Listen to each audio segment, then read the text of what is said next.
Good morning, good evening, good afternoon, whatever the time is. This is Lokmanya Tilak School, Rajrupur, और this is science class fifth chapter one. तो आज हम लोग पढ़ेंगे unit one का food, chapter one.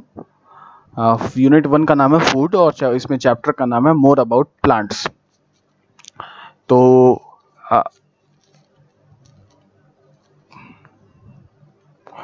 हाँ, all living things depend on plant for their survival.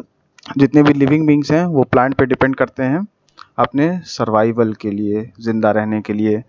Plant gives us food, पढ़ा था हमने पहले कि प्लांट जो है हमको खाना देता है, पेड़ पौधे हमको खाना देते हैं। आर डेली डाइट मतलब जो हम डेली खाना खाते हैं वो daily diet of cereals, pulses. Cereals में क्या हो गया? गेहूं हो गया।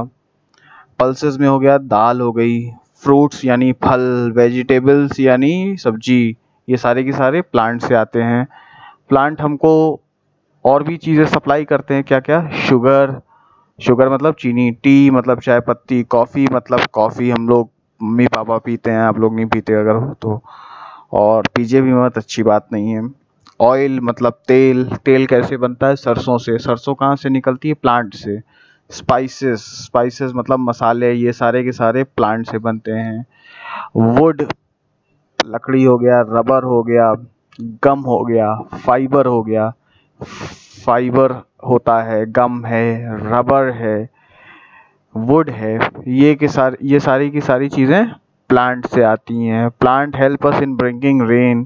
प्लांट हमारे लिए बारिश लेके आता है। कैसे लेकर के आता है? कि ये हवा में मॉइस्चर को प्रोड्यूस करता है।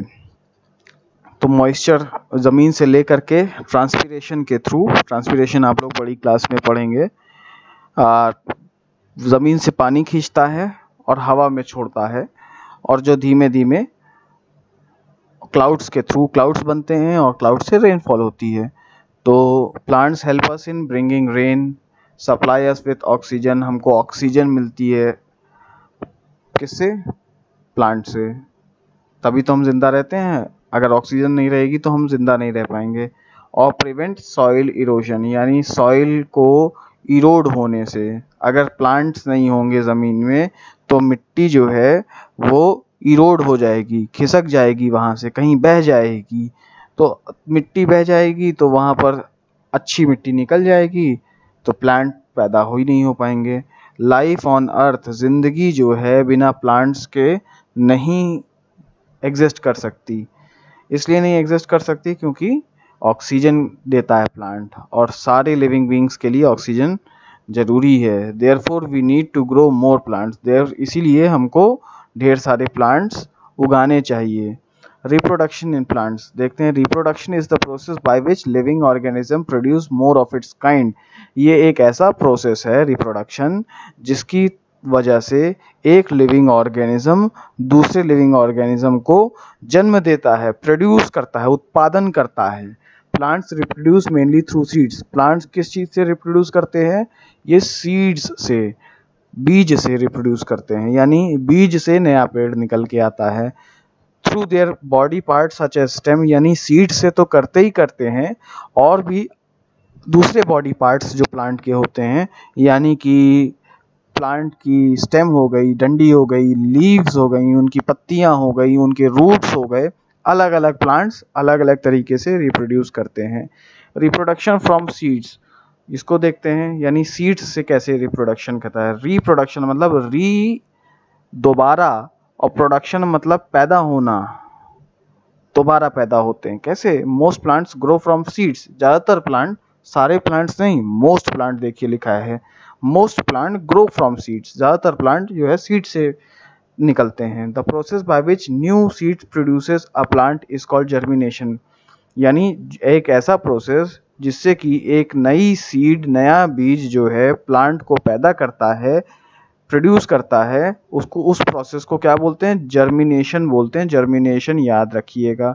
All seeds do not germinate, जितने की सारी सीड्स जो हैं वो प्लांट में जर्मिनेट नहीं हो पाती। क्यों? क्योंकि some seeds are eaten by birds, कुछ को चिड़िया खा जाती है, कुछ को इंसेक्ट्स खा जाते हैं, कुछ जो है बरसात में बह जाते हैं, कुछ गर्मी की वजह से खराब हो जाते हैं, extreme heat. Some do not get the right amount of air, कुछ सीड्स जो होती हैं उनको सही मात्रा में हवा, गर्माहट, एयर, वार्मथ और पानी, मॉइस्चर, नमी नहीं मिल पाता, तो इसलिए वो to develop into new plants नहीं डेवलप हो पाते हैं। If the seeds do not get any of these it will not germinate, अगर इनको नहीं अगर ये जो रिक्वायरमेंट्स दी हुई हैं, एयर, वार्मथ, मॉइस्चर, ये सारी की सारी चीज़ें, अगर इनमें से कोई भी एक चीज़ की कमी होगी तो सीड जो है जर्मिनेट नहीं कर पाएगा। जर्मिनेट मतलब ये देखिए ऊपर जर्मिनेशन लिखा हुआ है। क्या है कि new seed produces a plant, the process by which new seed produces a plant is called germination.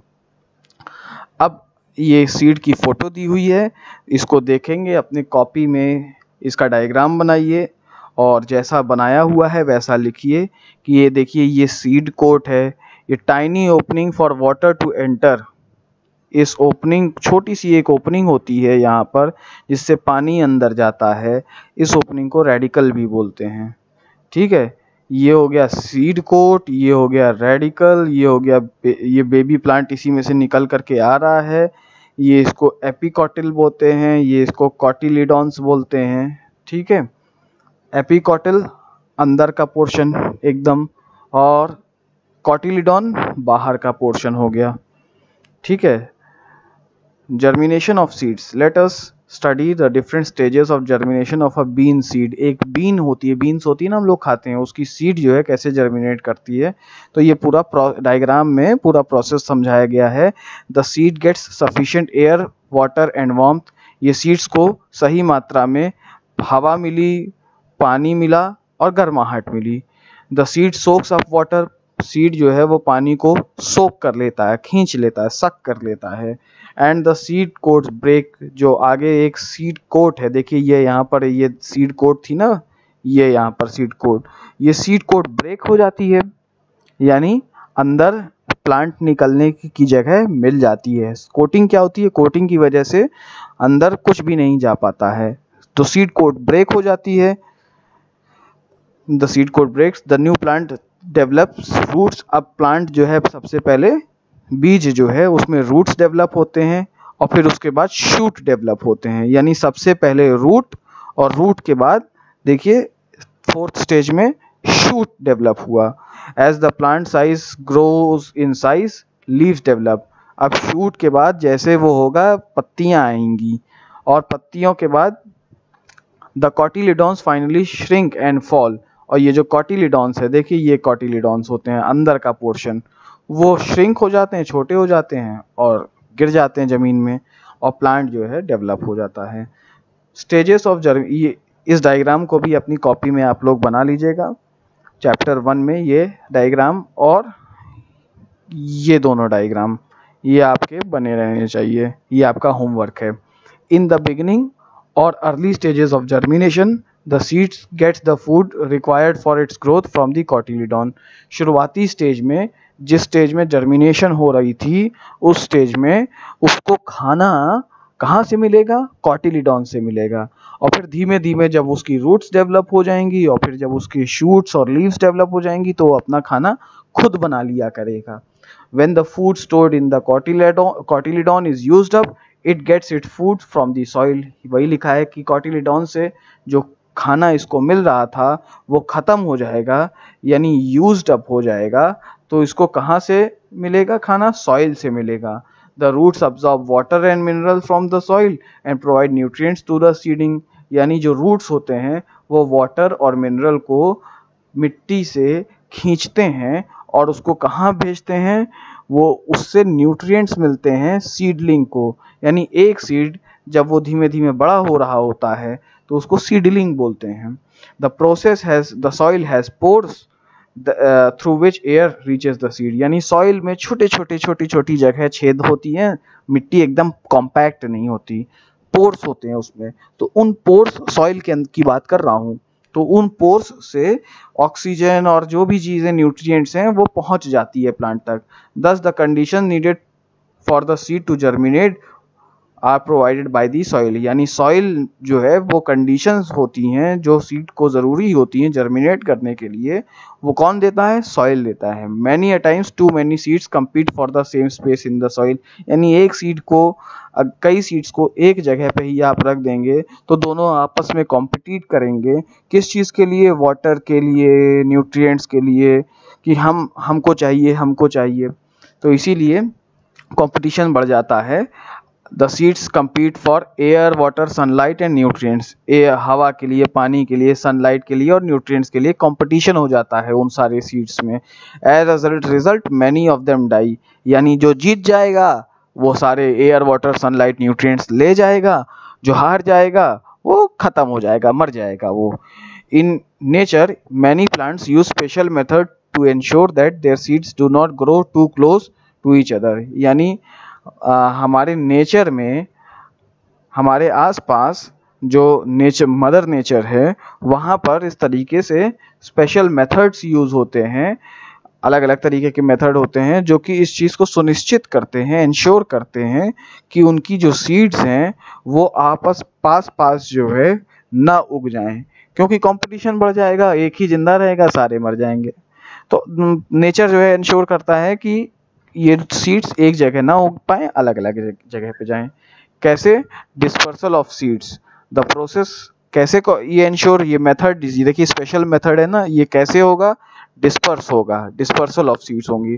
The process by which seeds are scattered away from the mother plant are seed dispersal, यानी mother plant से दूर दूर seed जा करके गिरते हैं। ये कौन इंश्योर करता है? नेचर इंश्योर करता है। तो इस प्रोसेस को बोलते हैं seed dispersal. Seeds are dispersed in many ways, अलग अलग तरीके से सीड्स डिस्पर्स्ड होते हैं। They may be carried away by wind, यानी जो सीड्स हैं वो हवा से एक दूर चले जाते हैं, पानी से दूर चले जाते हैं, या फिर एनिमल्स जो है उनको दूर ले जाते हैं। These are called agents of dispersal, यानी हवा, पानी और ये एनिमल, विंड, वाटर और एनिमल, ये कौन है? एजेंट्स हैं डिस्पर्सल के। Some plants also expel their seeds explosively, यानी वो बहुत एक्सप्लोसिवली गुस्से में आ करके जो है वो फूट जाते हैं, तो उनकी सीड्स जो है वो छितर बितर हो जाती हैं, दूर हो जाती हैं। अब देखेंगे dispersal by winds. Seeds that are light in weight are usually dispersed by wind, जो ऐसे सीड्स होते हैं जो कि हल्के होते हैं वो ज़्यादातर विंड से डिस्पर्स हो जाते हैं। Cotton and dandelion seeds have fine long hair around them, यानी कॉटन, कपास, डेंडेलियन भी एक प्लांट होता है, इनके जो है सीड्स हैं बहुत ही पतले होते हैं और उनमें लॉन्ग बड़े बड़े बाल होते हैं उन सीड्स में around them. They are easily carried by the wind. Some seeds have wing like structures that help them float in air, यानी कुछ सीड्स जो हैं उनके पंख जैसे स्ट्रक्चर्स होते हैं जिसकी मदद से वो हवा में तैरते रहते हैं। सीड्स ऑफ मैपल देखिए एक पेड़ का नाम है, ड्रमस्टिक ये पेड़ का नाम है, जकरांडा ये भी पेड़ का नाम है। तो यानी मैपल, ड्रमस्टिक्स और जकरांडा हैव विंग्स, उनके पंख होते हैं सीड्स के, थोड़ी देर हवा में तैरते हैं, अपने आप नीचे आ जाते हैं। Such seeds are easily dispersed by wind. अब देखिए डिस्पर्सल बाय वाटर, देखिए ये फोटो बनी है, इसमें विंड्स में कैसे डिस्पर्सल हो रहा है ये दिखा रहे हैं। तो डिस्पर्सल बाय वाटर में the seeds of plants that grow and around flowing water are mostly dispersed by water, यानी कि कुछ प्लांट्स के ऐसे सीड्स होते हैं जो पानी के इर्द गिर्द होते हैं, वो जो पानी के इर्द गिर्द उगते हैं, वो कैसे उनमें डिस्पर्शन होता है? पानी के थ्रू डिस्पर्शन होता है। यानी कोकोनट हो गया, लोटस सीड्स हो गई, लोटस मतलब कमल, कोकोनट मतलब नारियल हो गया, ये ऐसे पेड़ होते हैं जिसमें पानी, seeds are dispersed through water. The coconut has air trapped in its fiber and is able to float away from the parent plant. जो कोकोनट होता है उसमें एयर होती है, उसके फाइबर में अटैच होती है, तो जिसकी वजह से कई बार हम लोगों ने नारियल खाया है ना, तो उसमें फाइबर होता है, पहले छीला जाता है फिर हम लोग नारियल खाते हैं, तो उसी फाइबर की वजह से वो पूरा का पूरा जो फल होता है, नारियल होता है, वो तैर करके चला जाता है कहीं और वहाँ पर सीड्स का जर्मिनेशन हो जाता है कहीं, जहाँ पर रुक जाएगा वो और पेड़ निकल आएगा। तो हम लोगों ने कई बार कोकोनट को तो देखा था, नारियल को देखा था, और मम्मी लोग छीलती हैं उसको और फिर हम लोग को फोड़ करके खिलाती हैं, तो वो एक अंदर का पोर्शन वो सीड है। Palm trees are generally seen in growing in coastal area। देखिए कह रहा है कि palm trees are generally seen growing in coastal areas, यानी कोस्टल एरियाज मतलब समुद्र के पास, समुद्र का तट जो होता है उसको कोस्टल एरिया बोलते हैं। तो पाम ट्रीज जो होते हैं वो कोस्टल एरियाज के पास होते हैं। अभी के लिए इतना ही। नेक्स्ट क्लास में हम लोग डिस्पर्शल बाई एनिमल्स और आगे का पढ़ेंगे। तब तक आप लोग वो डायग्राम बना लीजिएगा, तीनों डायग्राम बने होने चाहिए जो शुरुआत में दिखाए थे, मैंने होमवर्क के लिए दिया था। Thank you very much.